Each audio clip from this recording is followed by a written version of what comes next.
This podcast contains depictions of violence and abuse perpetrated against children, including sexual abuse and rape, as well as suicide, institutional racism, intergenerational trauma, and a bit of swearing.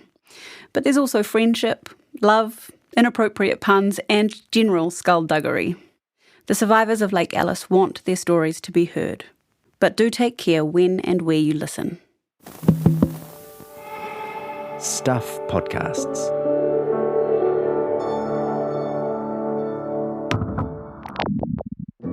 Previously on the lake. So they say, right, we'll take this lad, we'll take Rangi, we'll take all the other ones, and we'll make a better life for them. Were you scared? Oh, well, let's get something straight. It was fucking terrifying. No, I wasn't scared. I wasn't scared of nothing. Tyrone would keep them busy. I'd jump the fence, do the berg, back into the classroom, play the part of Mr. Innocent. I'm being given liquids and pills to swallow.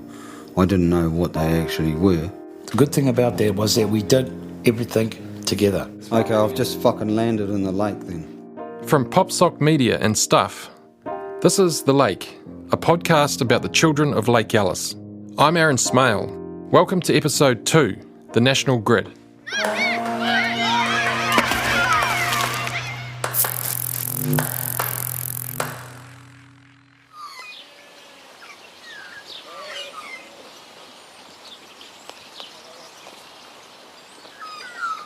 In New Zealand, there are just over 5 sheep for every person.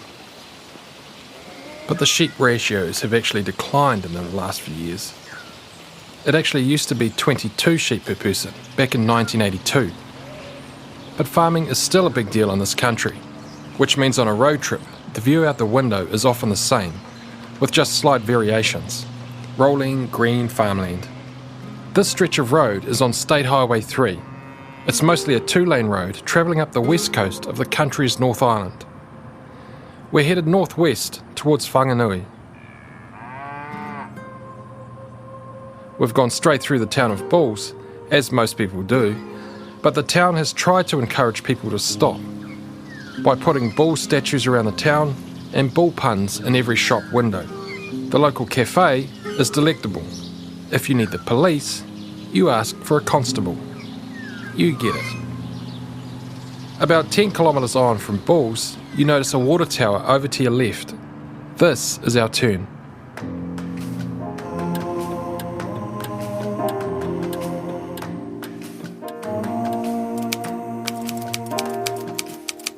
Lake Alice Hospital is an open-style psychiatric hospital for about 300 patients. Most of the patients in Lake Alice live in open villas. The doors are never locked. If a patient wants to escape, all he has to do is walk away. Lake Alice Psychiatric Hospital opened in 1950 and housed patients with a variety of mental illnesses. It was modern for the time. Patients were housed in 2-storey villas, as opposed to the old-school Gothic institutions. In 1965, Lake Alice opened the doors of its maximum security unit. This unit was built to house the country's most deranged individuals, killers, rapists and the like, who'd been found not guilty by reason of insanity. In 1972, which is when we arrived there, the total population at Lake Alice is about 300, all adults, apart from one small boy. All right, are you ready? Yep, I'm ready. Okay, it was one sunny day. Actually, it was cloudy. This is Tyrone Marks. And He's 60 now, but he was that kid. When he got to Lake Alice, he was 11, about to turn 12. He was also a ward of the state, meaning officially the New Zealand government was his parent. Tyrone had already spent a few years being passed between various state institutions, but this place seemed different. There's no other children. It's just me. Where were the other kids? I was just told to come over here, put these on, which were pyjamas that were made for, someone that was 6'10", and go and sit in that lounge.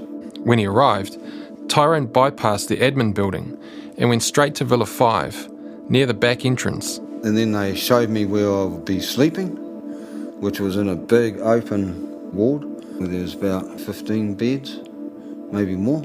And I'm the youngest in there by, 50 years, some 60 years. They were all old. I didn't even still at that stage know that this was a mental institution until I started seeing people, older people were biting their arms and, they were yelling, and I was starting to get quite concerned and wondering where the fuck I've landed this time.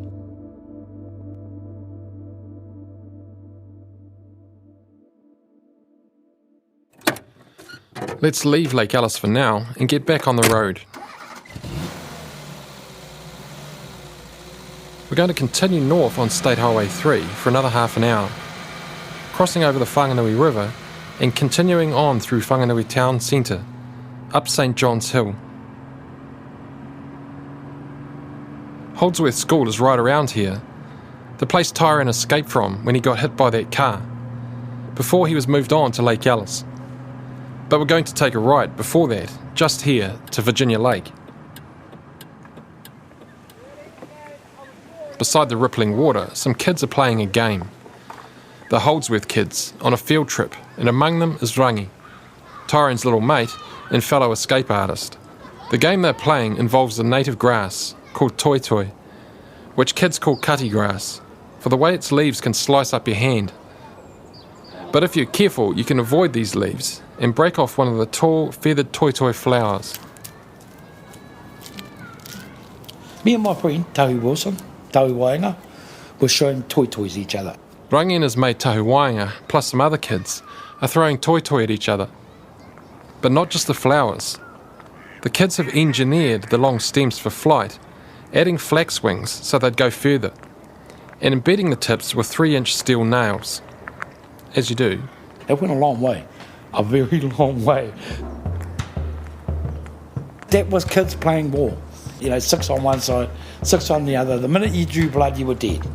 Simple as that. Once you got blood coming out of you, you had to lie on the ground, and that was over. The game was over. So you were all eyes for the incoming, and you were all, strength. Anyway, this toi goes into his legs. He goes to the housemaster, Rangi, fucking Wycliffe, stabbed me with this toi with the, and they go, righto, Rangi, that's it. You're off to the lake. Rangi was 10, and he was stoked. After years in boys' homes, he knew that when you did bad things, like hurting another kid in a war game, you got punished. But this time, it sounded like he was in for a treat. So they're not going to let me stay at the lake here with these boys. They're going to take me to another lake where I'm going to have a lake on my own with a canoe, and Rangi's going to be happy as a larrikin. And that's how, that's how naive I was about the lake. And I'm like, fucking in the car, let's go to this lake. I want to see the canoe. And they're like, Rangi, it's all good. We get to Lake Alice, and I'm still looking at all these boulders. We're driving along, and I said, gee, where's the lake? And they're like, it's just down the back. We're just going down this way. And but first of all, Rangi, we're going to stop at this place and have lunch. Anyway, I'm jumping into the car. What's for lunch? I get inside, and there's sandwich and a little cup of tea. He said, well, you wait here, Rangi, and we'll be back to see you later. Oh, yeah, okay, so. But no one came to get him.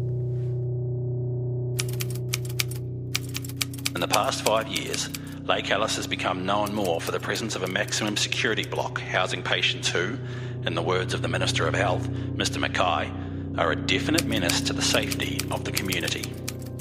The medical superintendent of Lake Alice, Dr S.L. Pugmire, said the only way a patient can get out is by proving to the review board that he is not perverse. Dr Pugmire sees the impossibility of escape as a great advantage in his work. He calls it compulsory rehabilitation.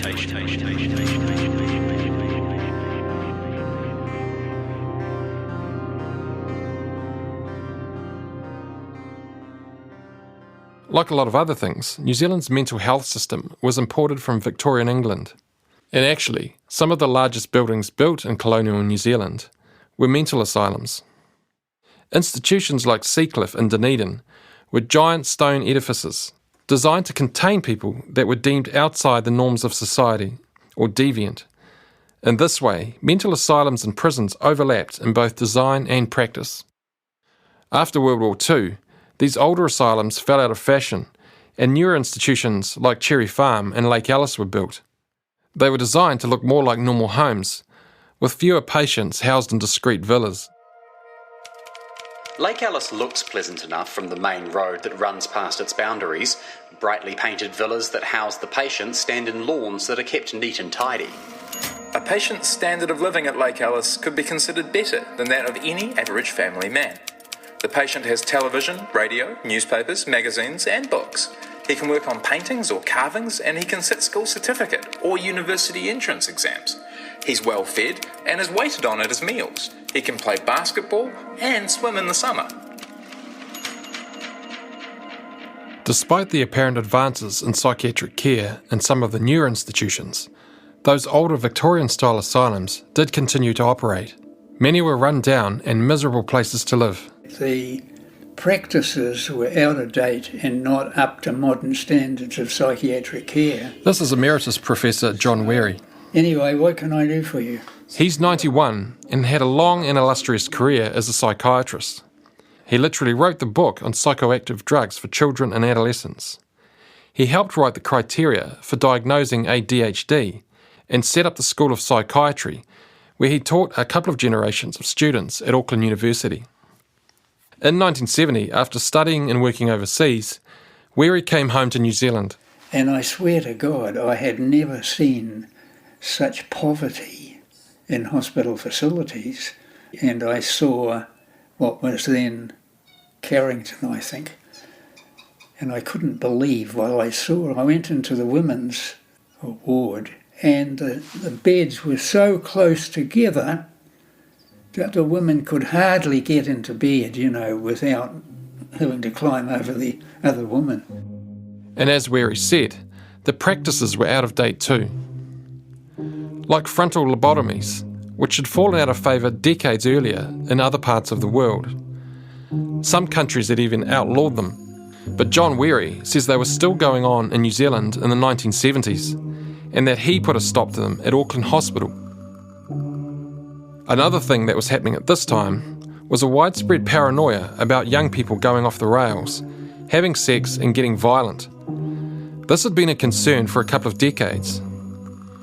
In 1954, something called the Masengard Report was distributed to every single home in New Zealand, warning of the grave threat to society from moral delinquency in children and adolescents. It said, the new pattern of juvenile immorality is uncertain in origin, insidious in growth, and has developed over a wide field.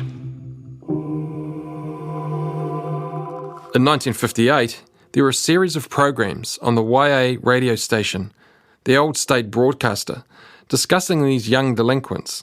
Yes, the one thing that I'm interested in is to see if you can tell in advance certain things, if you can pick certain symptoms in advance to know where you're likely to find delinquency. Oh yes, so when we get them at the rather advanced stage of Borstal, the diagnosis is fairly clear. The vast majority of them at least have these common factors. They come from broken or unsatisfactory homes, or they are inadequate to meet general life, either physically or intellectually or otherwise. Psychology and psychiatry had been around in some shape or form for a long time, but the interest in children was more recent. In New Zealand, the Department of Education responded to the paranoia about adolescent delinquency by employing psychologists. Around the same time, pharmaceutical companies were developing drugs to control the symptoms of mental illness, so that instead of being contained by walls, patients were controlled by chemical medications. All of this resulted in a relatively new field with little oversight and inconsistent practices. Well, the general principle is in paediatrics is that you don't put your kids in with adults. You don't mix them up. You have to have a separate unit with specially trained staff and so on. Eventually, there would be a separate unit for kids and adolescents at Lake Alice. But when 11-year-old Tyrone got there, he didn't see any other children at all. He was thrown into a villa with adults, and it didn't take long for things to get pretty ugly. My first night there, I was sexually fucking abused straight away.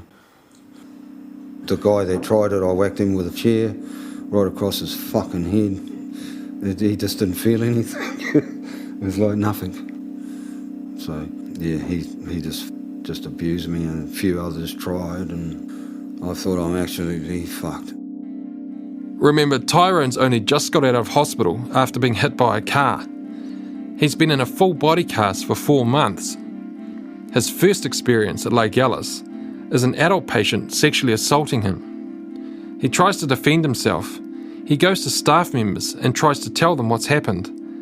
But their response is to give him drugs to sedate him. I got held down and injected with formaldehyde. Was that the next morning that you got? No, I got it that night, and then the next day, because I kicked up fucking fuss. And so they tried to sedate me again.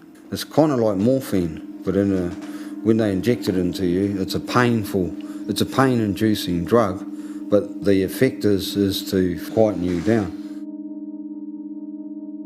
Here's John Weary explaining paraldehyde. Paraldehyde was basically a widely used sedative before the arrival of the newer drugs. The way Tyrone describes it, paraldehyde sounds nasty. It had to be given in a glass syringe because it dissolved plastic ones. It made the person who got the injection smell bad for days, and it left a terrible taste in their mouth. Plus, the injection really hurt and could lead on to all sorts of other complications. Paraldehyde is still used today, but much less often, and it had already fallen out of favour when Tyrone arrived at Lake Alice. It's an indicator that the practices of the hospital are backward. You know, they haven't caught up with big developments. Lake Alice is doing vital work and is an experiment in the rehabilitation of dangerous criminals. According to the staff of Lake Alice, it is an experiment that is working. Tyrone has landed in an institution unlike any he has been in before. After I come right again, I get to know that I'm going to be staying in this place. No one's explained to me why I'm here. About a week later, still in his adult pyjamas, Tyrone comes to in a room with rows of beds. The lights are dim. He feels groggy, but he can see 30 or 40 adults. They look like they're asleep. He watches as a doctor and a couple of nurses wheel a trolley around the room. On the trolley, there's a silver box. I could see that they were going from bed to bed. They had this machine. That person, and that was finished. They go to the next person. You know, whatever they were doing, I didn't know what they were doing, but obviously they were going through the ward, and everyone on those beds were being electrocuted. And when it comes to my turn, I'm actually kind of have fallen asleep, and then I only wake up because they're shoving something down my mouth, which I tried to pull out because I couldn't breathe. I told them I can't breathe. And then obviously they used something, you know, they were knocking me out, you know, with an anesthetist or something.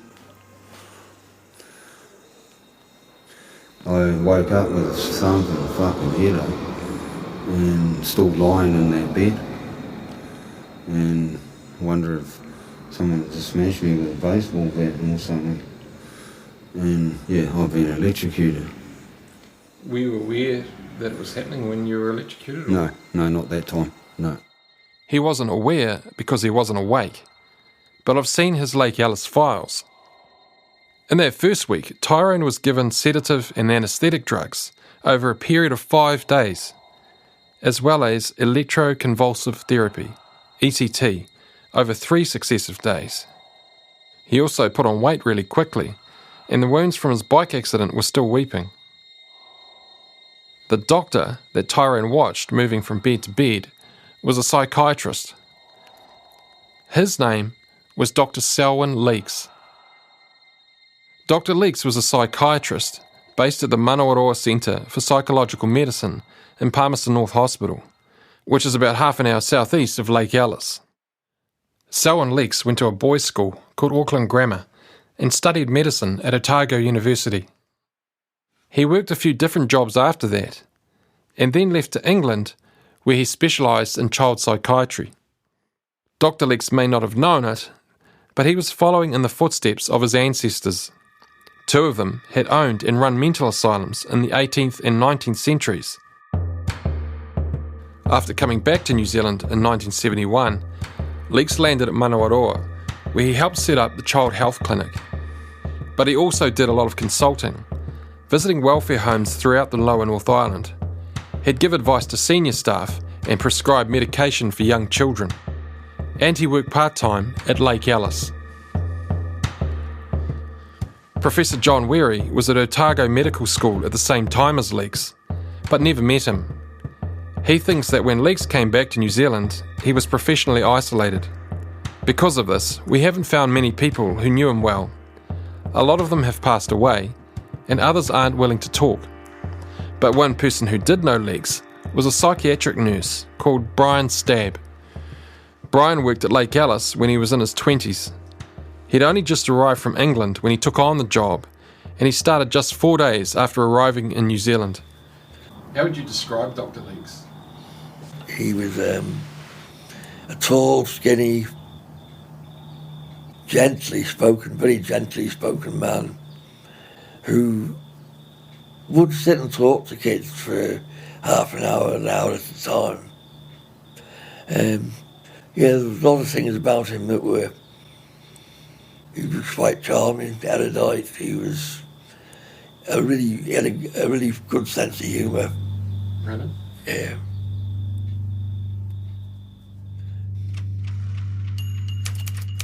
In both the open and security hospitals, the staff obviously love their patients and are proud of them, considering the security block to be the perfect prison. By the time Rangi turned up at Lake Alice, after his toi-toi fight with Tahi Waenga, his mate Tyrone wasn't there anymore. He'd been moved back to Holdsworth. Rangi was finishing his cup of tea when a few nurses came in and told him it was time to meet Dr. Leeks. Remember, by this stage, Rangi had been sexually abused a number of times, so he had learned to profile every man he met. He has a clear memory of the first time he met Dr. Leeks. Hello, I'm Dr. Leeks. Big smile, soft handshake. I'm like, oh, you smell all right. You seem all right. Yeah, you're a good man. I liked him. I did.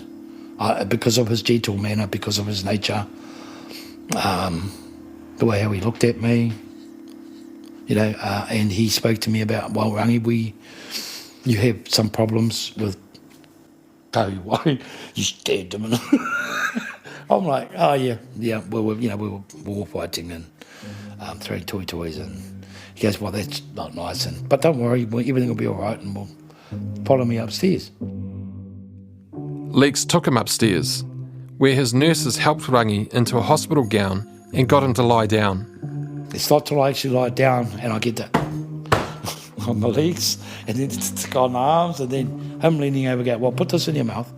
I'm like, what's good, he's going, no, it's all right, Rangi, it's fine, bite on this, on go the electrodes. A rubber mouth guard is put between his teeth. Staff hold Rangi down, and Dr. Leeks puts electrodes on his temples. I'm a child. I still don't know what the fuck is going on. What I do know is that it's extremely hot, painful. My jaws are aching from, I think that by chewing harder on the rubber that's going to make the pain go away, but that's not true. So I'm aching here. My whole body is convulsing into like spasms off the bed, like possessed, bent. Everything's spasming, the whole body.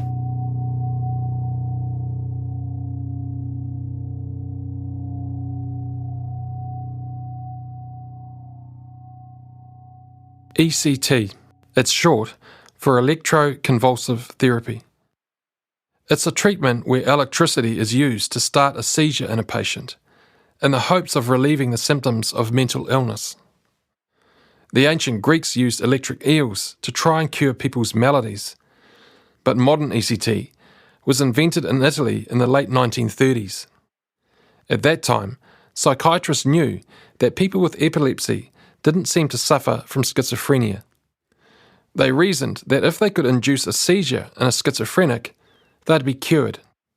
For a while, they induced those seizures with chemicals. But then an Italian psychiatrist named Ugo Cerletti stumbled upon a new method when he was visiting his butcher. Cerletti was out back in the abattoir, and he noticed how the pigs would convulse when they were stunned with electricity, just before they were slaughtered. This is how modern ECT was born. Here's Dr Selwyn Leeks explaining the reasons he would give ECT to a patient in an interview he gave in 1977 to TVNZ. I guess one can think of the child who was rather sadly treated by her father in terms of incestuous attack and rape, who over the years developed a psychosis in which she could hear voices telling her to do various things, and who would not respond to the ordinary medication. ECT is one of the most controversial treatments in modern psychiatry, and movies like One Flew Over the Cuckoo's Nest haven't exactly helped its reputation.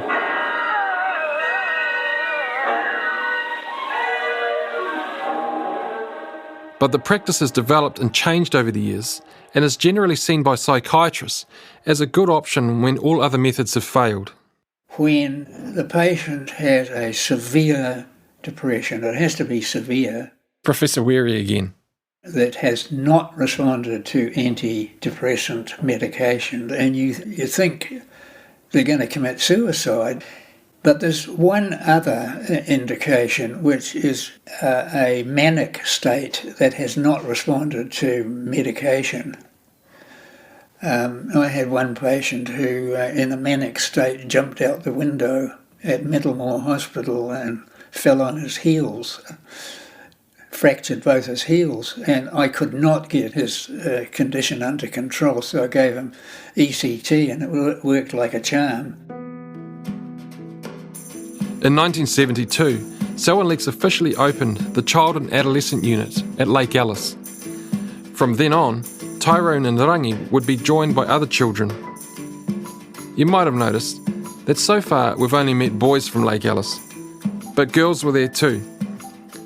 I think it's time for you to meet another friend of mine.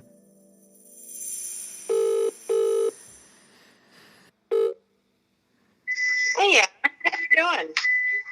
Hi, how are you? I'm good. How you doing? This is Leoni McInroe. When I call her this time, she's just been out with a friend. But anyhow, she said to me, "Are you still the senior counsellor, Aaron?" We've spent so many hours on the phone, talking mostly about Lake Alice, that one of her friends thinks I'm her counsellor. But I laughed. Leonie doesn't need my advice. She's been on a long, hard journey before I came along. Okay, that's your meeting. And do let me know if you hear of anything new. Oh, well, yeah. Talk soon. Bye. As well as being a girl, Leonie's story is different from what you usually hear, because her path to Lake Alice didn't take her through the welfare homes. Leonie was born to a single mother and was adopted out to a couple, the McInroes, during the era of closed adoptions. The few things she remembers or knows about them is that they were good parents, and she believes she was particularly close to her father, a journalist. But then tragically, they both died before she was 4, and Leonie and her adopted brother were placed in the Methodist Mission Orphanage in Mount Roskill in Auckland. I remember weekends were when people came to, I'm not sure of a better expression, to view the children, to look for potential children to adopt. My mother, McInroe, had owned a haberdashery store, and apparently I arrived with the most beautiful sets of clothes. And I recall sitting on my bed, on the edge of my bed, making my skirt very straight and trying to look in my little childlike mind as pretty and as acceptable as possible to be chosen. Leonie was chosen by a Christian family from Whanganui. They seemed nice.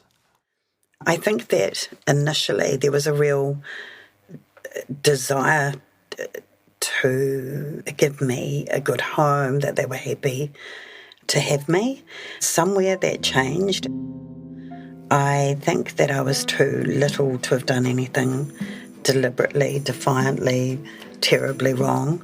I had a desperate need to belong and be in a family. So I'm not sure when the shine wore off, but it did. And there were years of torture and abuse.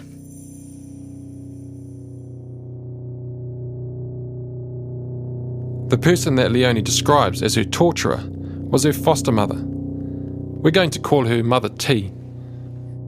I recall very clearly asking, as a very small person, are you my new mummy and daddy?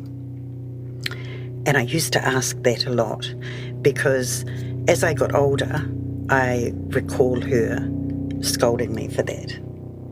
It was something that annoyed her, but many things annoyed her. My cough annoyed her so much that I would be made to sleep out in the wash house with the dog. It was connected to the house. It wasn't like an outhouse.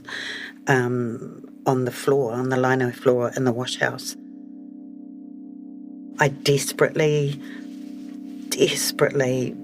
tried to belong and to get it right, and that getting it right and pleasing her became such a mystery to me.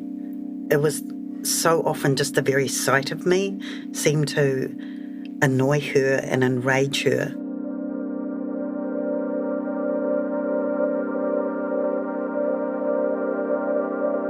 I did a lot of housework from a very young age. I can remember being too small, too short to hang the clothes on the washing line, and so they built a box. I would prepare the evening meals, but I wasn't allowed to sit with the family. She'd make me sit and have my dinner on my own and shut the doors in the kitchen while they'd watch TV and have dinner. When Leonie's adopted parents died, they'd left money in an estate for her care, which the Methodist Mission administered. Leonie thinks this is the reason her foster parents didn't send her away. They accumulated a lot of money by having me, so she kept me. If I had no estate attached to me, I think she would have just given me back. And so the abuse escalated. When I'd been sent to bed after school, she'd come into my room in the evening and she would lift the blankets off the end of my bed and stab my feet with her darning needles. I was petrified of her. I didn't know what to do. I didn't know how she wanted me to react. So literally, I would just scream on the inside and I made no noise.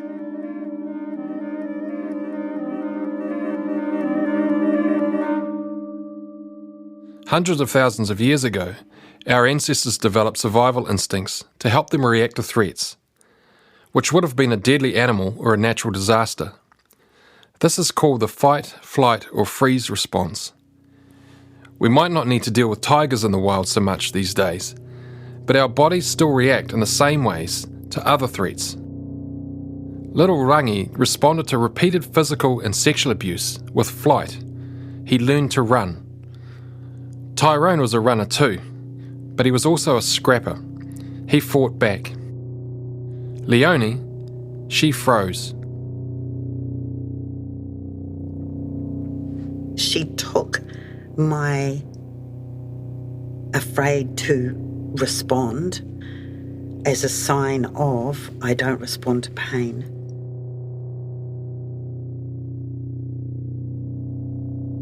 Mother T became obsessed with figuring out what was wrong with Leonie. So she took her to all sorts of experts, from GPs to hypnotists, to what Leonie would later describe as whack therapists. Eventually, this led Mother T and 12-year-old Leonie to Manawaroa and Dr Leeks. I can't put into words the tone and the way in which he'd speak to you when there was no one else around. It was condescending, and I didn't feel safe in his presence, emotionally safe, and I was petrified of saying something against her. They were on the same team against me. I would say as little as possible. I would wish that I was anywhere else on this earth. That was their time. That was their catch-up, their thing. Like, she was collecting this evidence, abusing me, and taking that to Dr Leeks. And he said, perhaps it's time that we give a stay in Lake Alice a go.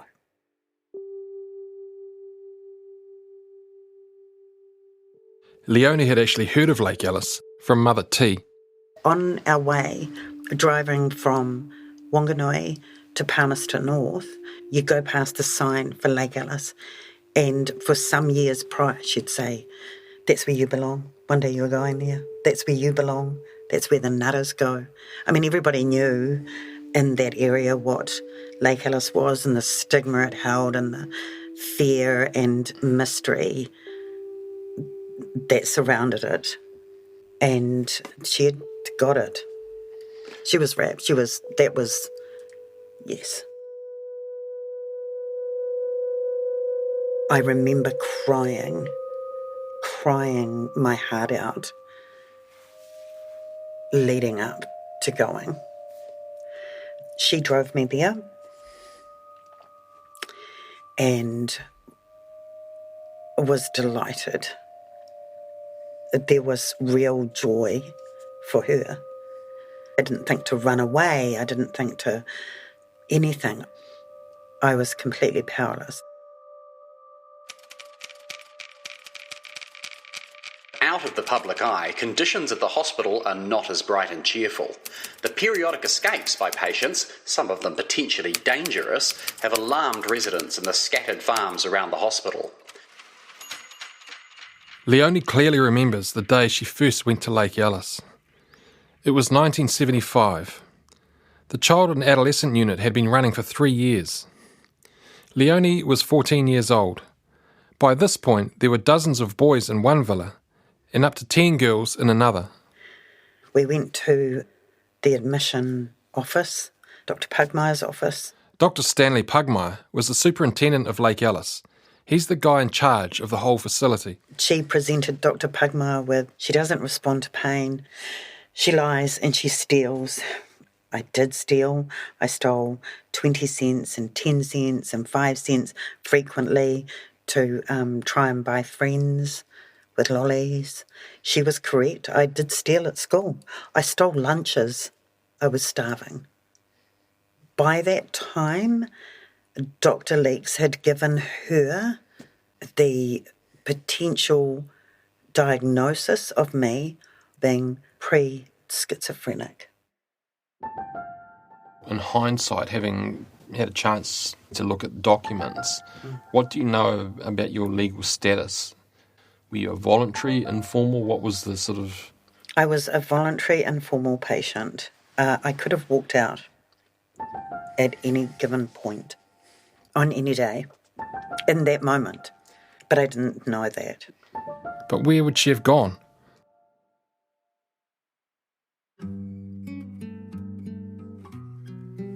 I will never in my lifetime forget the complete resignation of, here it is. Here's probably the worst thing that could happen to me. And I have no way of getting out of it.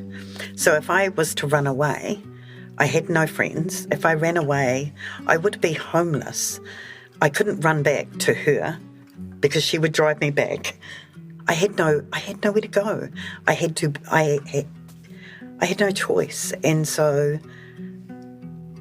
an overwhelming sense of despair and hopelessness and enormous fear about what is about to come.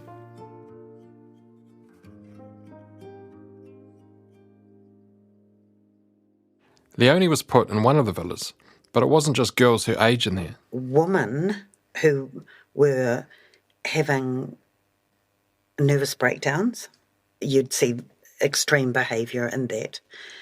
They'd be housed in the same villa as the girls. And every Friday, a VW van would roll up to Lake Alice, with Dr Selwyn Leeks driving. He was there to lead group therapy sessions. They were just a crock of shit. You know, when you think back about that picture, it's just bizarre. One staff member has said that these sessions were often awkward. And if you think about it, you've got 20 traumatised children and adolescents in a room being asked to discuss their feelings. Sometimes the whole hour would pass with no one saying a thing, but Leeks would be there watching the kids and taking notes. And Leeks wasn't just there for the therapy sessions, as Leonie soon found out. Somebody had got cheeky and, somebody did something and I laughed at it because it was absurd. And Dr. Leeks, he said to me, "You're going to get shock treatment, that's it." In case you missed it, Leonie was told, "You're going to get shock treatment." And I absolutely freaked out. He said, "You're going to get it tonight."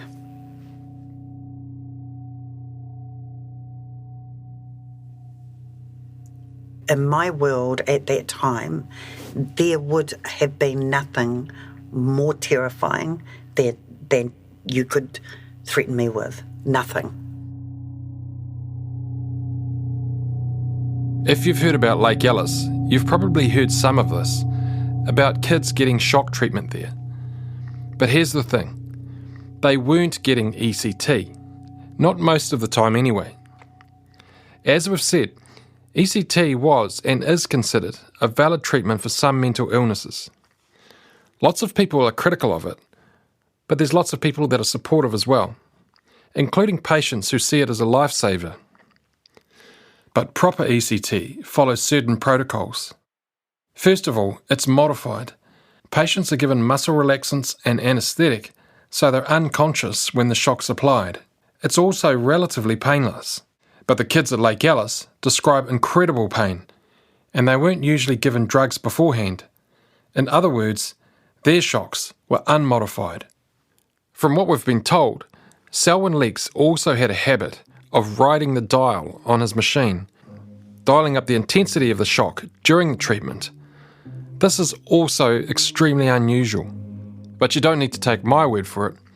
Here's Professor John Weary again. No, that is not ECT. I think you need to keep emphasising the point. They weren't getting ECT. If they were getting ECT, they should have had anaesthesia. And there's another issue with what's happening at Lake Alice. A lot of the time, shocks were given less for treatment and more as a punishment for bad behaviour. And that bad behaviour could be simply talking back, being caught smoking or masturbating, or getting bad grades at school. Sometimes it was given to kids for not eating their vegetables, which is why to this day, Rangi and Tyrone pretty much don't touch vegetables. By giving electric shocks to the children as punishment, Dr. Leeks was merging the use of ECT with another type of treatment called aversion therapy. In aversion therapy, unwanted behaviour is paired with an unpleasant experience. The patient comes to associate the two things together, like spraying a dog with water when it craps on your lawn. But the deterrent is supposed to happen at the same time as the behaviour you're trying to modify. Leeks' treatments often happened at random or after a delay. Also, the deterrents used in aversion therapy were well below the level of pain, unlike the pain that was inflicted on the children at Lake Alice. But Dr Leeks was using such heavy doses of electricity that the staff gave him different nicknames. Here's psychiatric nurse Brian Stabb again. Among certain circles he was known as Karapiro Jack. Karapiro Jack. It's a reference to the Karapiro power station in the Waikato. You know, and the little stories going around about how he drained the dam up in the mountains because of the amount of ECT he was using. And there was sort of, you know, that kind of sparky leaks. Karapiro Jack. Sparky leaks. Someone told me once that when the kids were waiting in the day room, the TV would flicker as someone got shock treatment. I've also heard of nurses threatening kids with being hooked up to the national grid. The best people to explain what it was like to receive Dr. Leeks' special brand of treatment are those he practiced it on. So that's what we're going to do.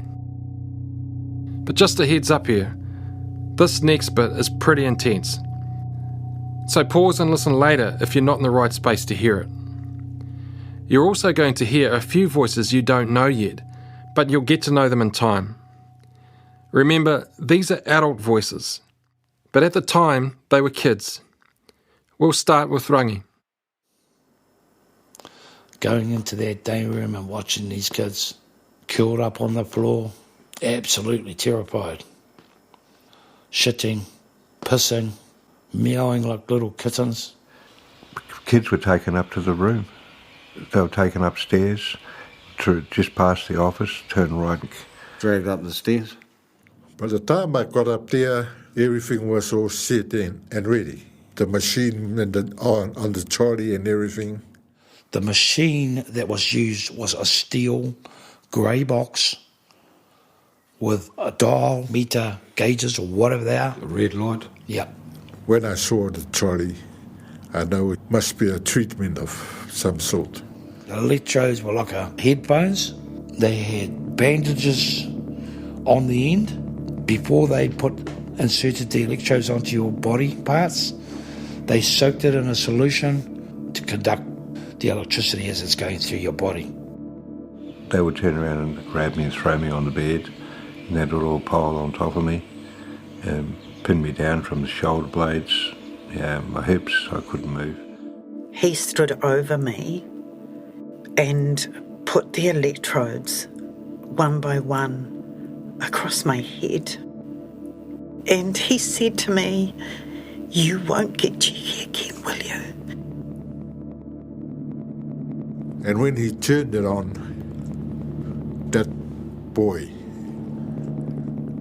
the feeling of it. Your eyelid shut, the first bit of electricity that's going through. You got yellow line this way. You see purple lines going through your eyes, zigzagging. And when they hit together, that's when it goes. It's just like a sledgehammer whacking your head. If you turn that up for volume, you can hear things louder. Or in our case, when he turns that up, there's more electricity running through your head. So the more he turns it up, more severe the shock is. The ringing in your ears at the same time. You're biting the mouth guard and you're in a sit-up position by then. I don't think anyone could ever really say how long they had it for, but I know I was riding that Thunderbolt for a hell of a long time. Oh, one more minute, Rangi. Hang on. I'll get you up there. Up and down, up and down, up and down. And at any stage, if they wanted to knock you out, they just push that silver button. One last one. When he's done, it's like you've just run 1,000 fucking miles. Your throat's dry, you're sweating severely, your jaw's aching. I got to the stage with that where I ended up on the floor with these kids. I ended up in the fetal position. I ended up defecating, urinating myself on the hope it wouldn't happen to me. And I clung to these kids. We clung to each other out of fear, out of terror. So I don't forget those kids. Dr Selwyn Leeks had absolute power over the children in the adolescent unit. But eventually some of the kids at Lake Alice found ways to gain power back. We'll hear more about that in the next episode, but we'll finish this episode with our old mate Tyrone. We had the pleasure of making him cups of tea. And you know what went in that cup of tea, especially for me? I pissed in his cup all the time. And he says, that's a lovely cup of tea. And then, of course, I was subsequently electrocuted later in the afternoon. But I done it on 2-3 occasions. Have some of that formaldehyde through my piss, you arsehole. Not long after this, Tyrone's anger boiled over during one of his treatments. He picked up the ECT machine and smashed it into Dr Leeks' head. And I thought, oh, yeah, well, that's it. You know, that's not going to happen anymore, but I was wrong. The treatments didn't stop. And this is when it occurred to Tyrone that Leeks and his staff seemed to enjoy what they were doing to him. Tyrone's reaction, his pain, was part of the payoff. What would happen if he denied them the satisfaction? What I did was make out that it wasn't having any effect at all, but it was. But I wasn't going to fucking let them know it, because I go, is that all? Well, that was quick. You know, if you keep screaming and yelling, they'll keep doing it to you. Yeah. But if you actually say, is that it, and you don't do so much, then that desired effect that they were doing then stops. And after that, they stop doing it altogether. The treatment that Dr Leeks was using was based on fear. When Tyrone defied him, Dr Leeks was impotent. In February 1974, Tyrone left Lake Alice, but the adolescent unit would continue to operate for another 3 years. There was still experimental psychiatric treatment of children. There was still unorthodox use of ECT machines, and the use of formaldehyde as punishment. And there's more, and we'll hear that soon, which raises some major questions. Who was in charge? What on earth did Leeks think he was up to? And how was he allowed to get away with it for so long? Yeah. Who was giving him that protection?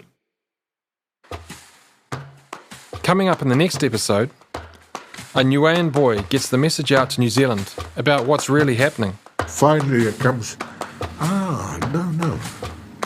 Here it comes. No, I'll do it on a happy face.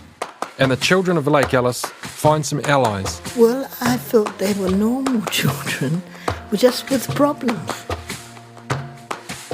The Lake was researched and hosted by me, Aaron Smale.